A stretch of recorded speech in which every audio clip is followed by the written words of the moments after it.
So good morning to everybody. Those of you who are in Australia, those of you who are in the United States, good evening. My name is David Goodman. I'm the Director of the China Studies Centre here at the University of Sydney. Before we begin our meeting, I'd like to acknowledge the traditional owners of Australia, recognising their continued connections to land, water and culture, and I pay my respects to their elders, past, present and emerging. Today we're going to hear from Peter Martin on his new book about wolf warrior diplomacy in the PRC.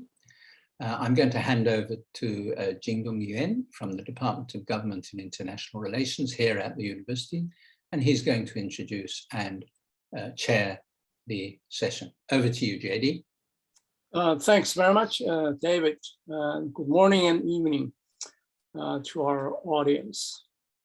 Now, Peter Martin is Bloomberg's defense policy intelligence reporter in Washington, D.C.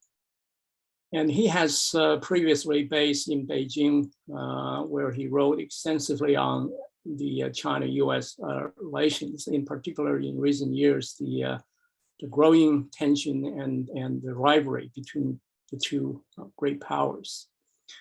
He has also reported from China's border with North Korea and has published extensively in the major media such as Foreign Affairs, The Atlantic, Foreign Policy, National Interest, and The Guardian.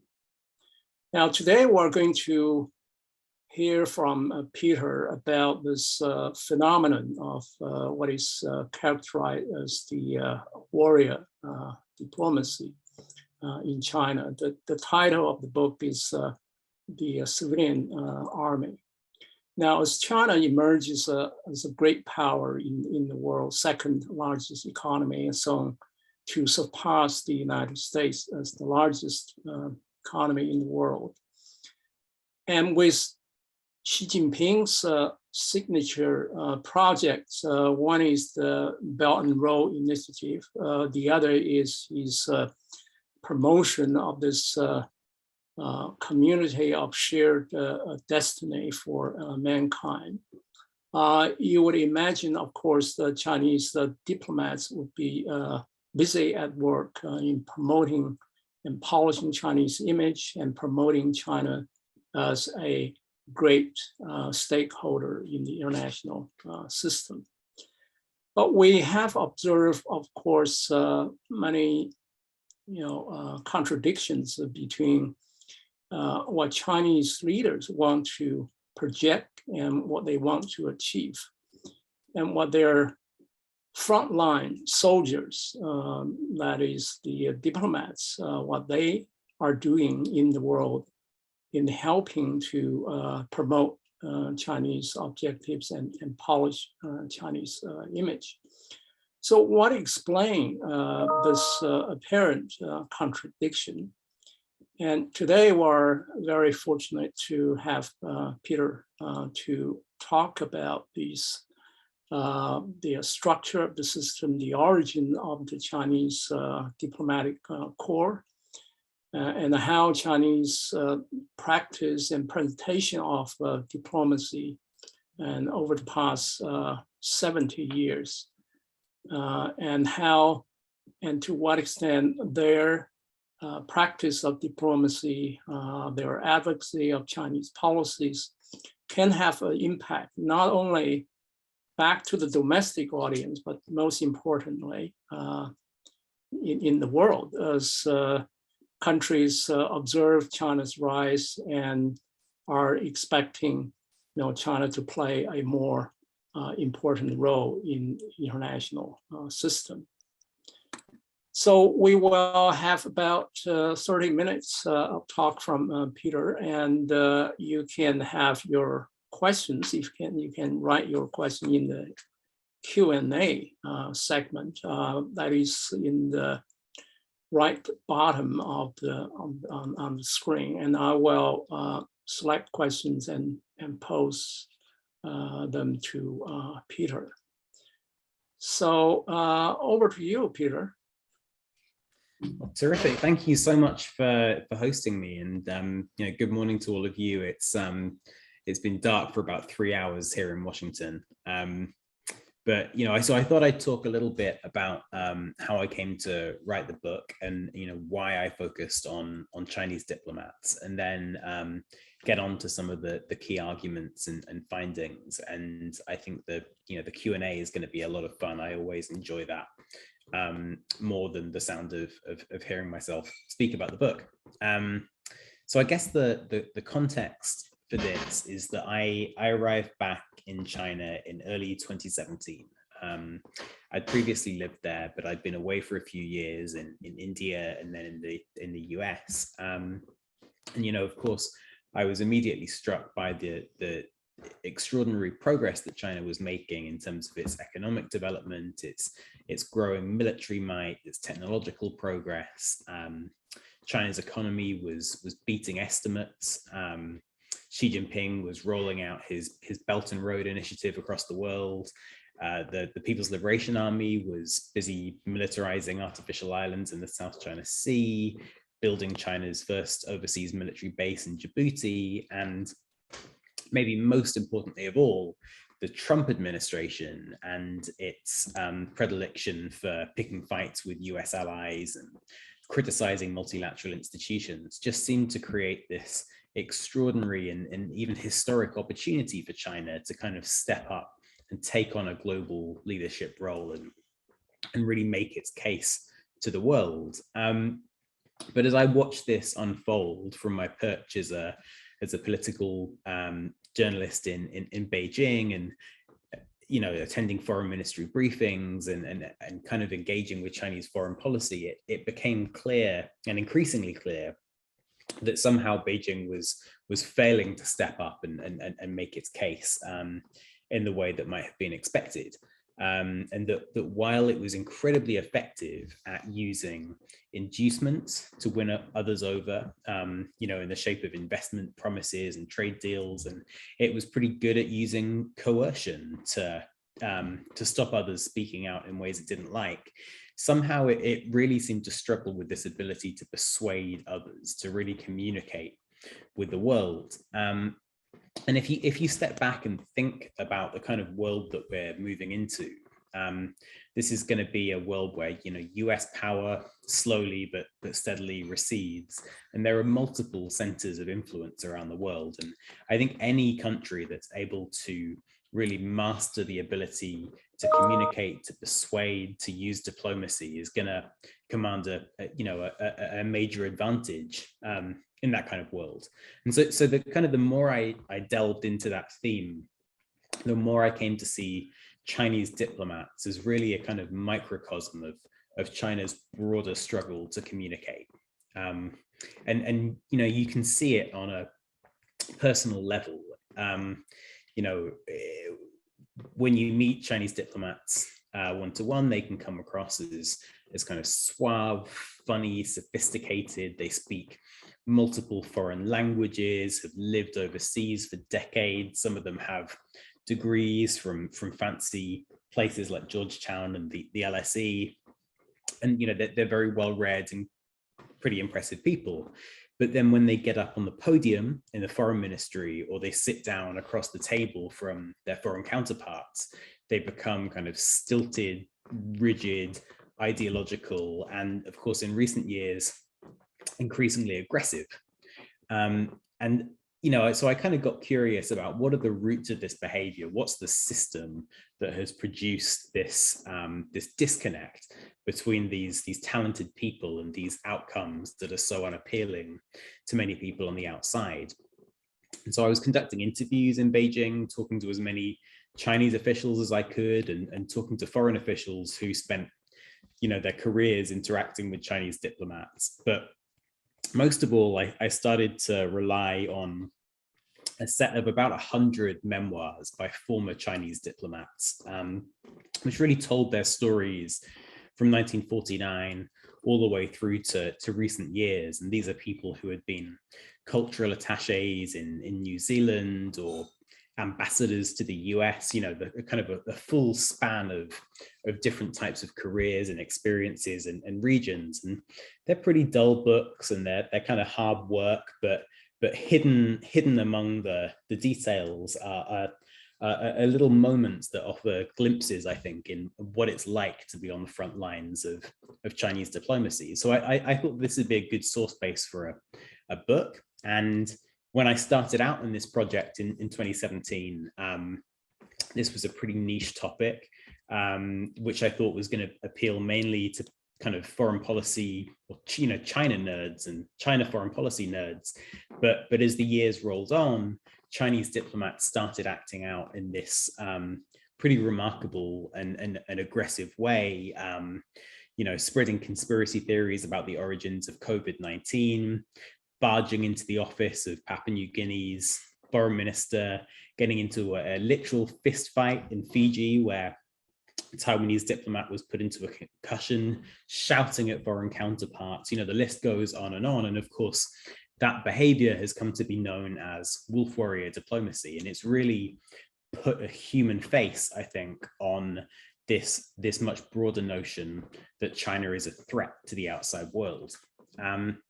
But I guess one of the things that was most interesting to me, having spent all of this time with these memoirs, was that I realized that the behavior that we've come to call wolf warrior diplomacy actually has roots that go back a very, very long way, indeed all the way to the founding of the People's Republic of China.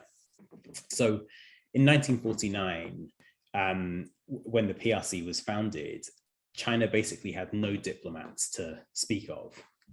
It had a small collection of people who had been working on foreign policy for a number of years, but largely it had a group of former People's Liberation Army generals and fresh students, many of whom had never been overseas before. And this kind of ragtag group faced a really paradoxical challenge. You know, on the one hand, they had to go out and represent the interests of a pretty paranoid and secretive political organization, the Chinese Communist Party, which had spent decades working as an underground organization, being chased across China by the nationalists, and constantly worried about outside threats to its legitimacy. Even as it took power, it was worried about, you know, the threat from a rival government in Taiwan and from an increasingly anti-communist United States. So it had that kind of paranoid, secretive mindset, but it also needed to be able to communicate with the outside world and win friends, build influence, and establish itself ultimately as the legitimate ruling body in China. And so to kind of square that circle and meet those two opposing needs, Zhou Enlai, who was the PRC's first foreign minister, came up with an approach to diplomacy where he said that the Chinese diplomats should think and act like the People's Liberation Army in civilian clothing. So they should model themselves on the fighting force that had propelled the communists to power. And what he meant by that was that, like the People's Liberation Army, Chinese diplomats should be unfailingly loyal to the Communist Party. They should be disciplined to a fault, just like China's military was disciplined. And they should display what he called a fighting spirit as they protected China's interests overseas. And this kind of militaristic martial ethos led to a bunch of really distinctive behaviors which were visible in 1949, and many of which have lasted through till today, despite the remarkable changes that China's undergone during that period. So Chinese diplomats will typically stick incredibly closely to talking points, even if they know that those talking points don't resonate with the person sitting across the table from them. They will move around in pairs using a nearly 70-year-old rule that enables them to keep tabs on each other when they meet with foreigners. They will sometimes shout at foreign counterparts when they're concerned that failing to do so might make them look insufficiently tough back home.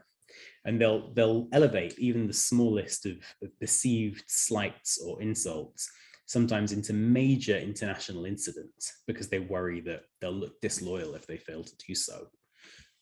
And this kind of approach led to displays of what we would now call wolf warrior diplomacy right from the outset.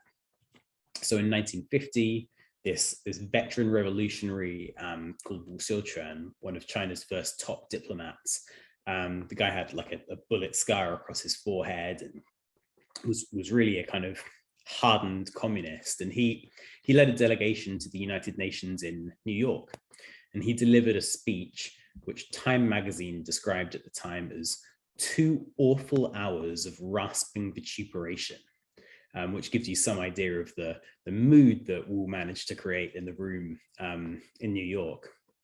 In the 1960s, in the decade afterwards, Chinese diplomats were expelled from countries ranging from Kenya to Indonesia. They handed out copies of Chairman Mao's little red book on the streets of foreign capitals. And outside the Chinese representative office in London, they even engaged in fights with protesters, and one of them was pictured wielding an axe as people protested outside. So these kinds of wolf warrior outbursts go back a very, very long way. But it's really important also to kind of keep them in the context of another very important tradition in Chinese diplomacy, which is this imperative to win friends and to build influence. And at other times, when China's top leaders have decided that charming the world is their priority, Chinese diplomats have taken that extraordinary discipline that Zhou Enlai demanded of them, and they've turned it toward winning friends. So in the 1950s, Chinese diplomats helped to spearhead a very effective campaign to build up China's influence outside of the Soviet bloc with developing countries, which culminated in China attending the 1955 Bandung Conference and really making inroads with Asian and African developing nations. In the 1990s, Chinese diplomats were at the forefront of helping to rehabilitate China after the 1989 Tiananmen massacre. They led this kind of 2-decade-long charm offensive, which ultimately resulted in China hosting the 2008 Summer Olympics in Beijing. So I kind of think of there being 2 tendencies in Chinese diplomacy, which kind of cycle in and out over time. There's a tendency to charm the world, and there's a tendency to use wolf warrior tactics to tell the world off. And recently, I think it's pretty clear that we've seen quite a decisive lurch back toward the kind of combative assertiveness that I mentioned earlier. And I think really that's been driven by 2 things. I think on the one hand, there's a new confidence on the part of China's elites and Chinese diplomats. And on the other hand, I think that there are these kind of enduring insecurities which have their roots ultimately in China's political system, but which have been exacerbated by the political project of Xi Jinping. So the new confidence, I think, really stemmed back to the onset of the global financial crisis in 2008-9, when Chinese elites looked around the world and they saw what they perceived as the kind of slow and sluggish response of many Western elites to the crisis, and they especially in Europe, and they contrasted that with their own ability to launch a massive and very effective stimulus package, which caused problems for the Chinese economy in the long run, but in the short run was very effective in reversing the downturn. And they started to think, we have been kind of deferential and in learning mode for a long time when it comes to relations with the West, but actually maybe it's our system that has some inherent advantages, and maybe it's the West that should be looking to us and others that should be looking to us for leadership. And so I think that kind of set the stage for a couple of years of really quite assertive diplomacy on China's periphery in the kind of 2008, 9, 10 period. But that assertiveness really became more consistent and more assertive under President Xi Jinping, who became Communist Party boss in 2012.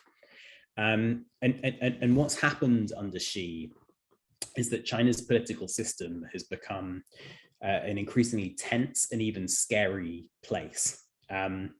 Xi has launched a sweeping anti-corruption campaign, which has punished more than 1.5 million officials, and has treated political disloyalty as a form of corruption. He has abolished presidential term limits, potentially setting himself up as leader for life. He has experimented with re-education camps in China's far western province of Xinjiang. And his domestic speeches have focused on ideology and have often displayed kind of a hostility toward outside and Western influences in Chinese culture, and especially in China's political system. And I think that when Chinese officials, and especially Chinese diplomats, see these signals, they interpret them with kind of a rich understanding and context of the implications that aren't always clear to us as outside observers. They're fully aware, and they'll know from their parents and from even some of them who witnessed this as children, that the foreign ministry has experienced multiple rounds of purges over its history, in which colleagues were encouraged to inform on each other, dating back to the 50s, playing out in the 60s, and of course there was a purge in the ministry after the Tiananmen crackdown as well. In the Cultural Revolution, these kind of purges and crackdowns got so extreme that Chinese ambassadors were locked in cellars by junior Chinese diplomats. They were forced to clean toilets. Some of them were even beaten until they coughed up blood. And in the years afterwards, a large number of Chinese diplomats were themselves sent off to re-education camps in the later years of the Cultural Revolution. So Chinese diplomats know exactly how high the stakes can be when you get on the wrong side of Chinese politics. And you had to kind of keep that in mind as you think about how they've responded to Xi Jinping's new tone in Chinese politics. So as they watch President Xi give speeches where he talks about China moving closer and closer to the center of the world stage, China standing tall in the East, never tolerating bullying by foreign powers, never giving up an inch of its territory. And of course, his whole political platform is built around this idea of the China dream, the great rejuvenation of the Chinese people. Chinese diplomats see him give these messages, and they think, in the interests of self-preservation and also career advancement, they better mimic that tone in their own way that they communicate with others. And if they're feeling ambitious, perhaps they will add a little bit of extra zeal just for good measure.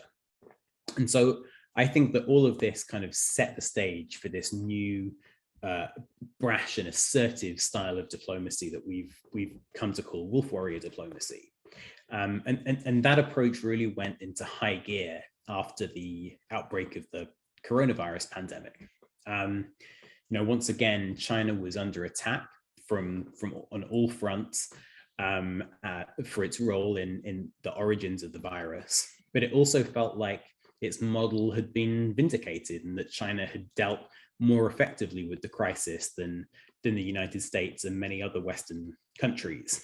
And the result, I think, was this series of outbursts, which I detailed at the beginning, all of which were apparently cheered on by Xi Jinping, who even issued a handwritten note to the foreign ministry calling for more fighting spirit from Chinese diplomats. And, if there's one diplomat who's kind of become the face of this new style of diplomacy, it's foreign ministry spokesman Zhao Lijian.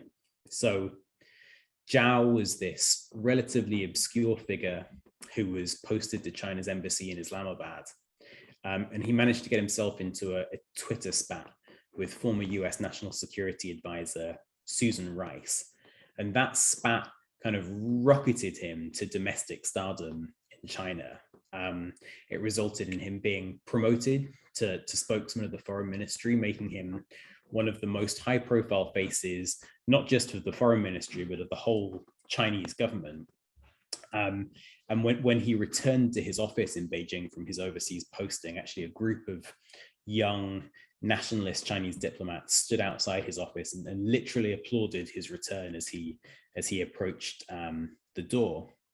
And Zhao has kind of used this position to anger pretty much everyone who has come across his path. I think most dramatically, he's angered the Australian government by posting an illustration of an Australian soldier holding a knife to the throat of an Afghan child. And he angered the US government when he suggested that the US military had deliberately started the COVID-19 outbreak in Wuhan.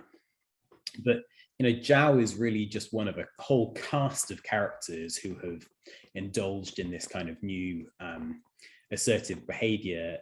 Gui Tongyo, who was China's ambassador in Sweden, was summoned to the country's foreign ministry 40 times in the space of 2 years for his provocative behavior. And when he was asked about it in an interview with the media, he said, "For our friends, we have fine wine, and for our enemies, we have shotguns." So clearly he liked the new approach. It's important to caveat all of this by saying that not everyone in Chinese foreign policy circles is comfortable with this approach.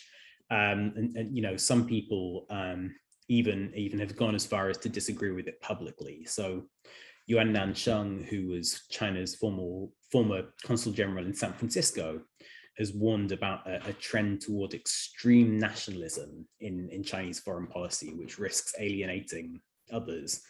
And even Xi Jinping himself told a Politburo study session earlier this year that China needed to do more to cultivate a lovable and respected image in the world, which I think was at least a modest recognition on his part that China's foreign policy, and perhaps especially its diplomats, have come across as a little bit more frightening than lovable in recent years. But as I said at the outset, anyone who has tracked PRC diplomacy for a long time knows that many of the tactics that we now think of as very new at least have their roots much further back in China's political system. And in many ways, the phenomenon we now call wolf warrior diplomacy has been part of the DNA of Chinese diplomacy right from the outset. So maybe with that, I'll pause and we can get into a discussion and Q&A. And thank you so much, everyone, for listening.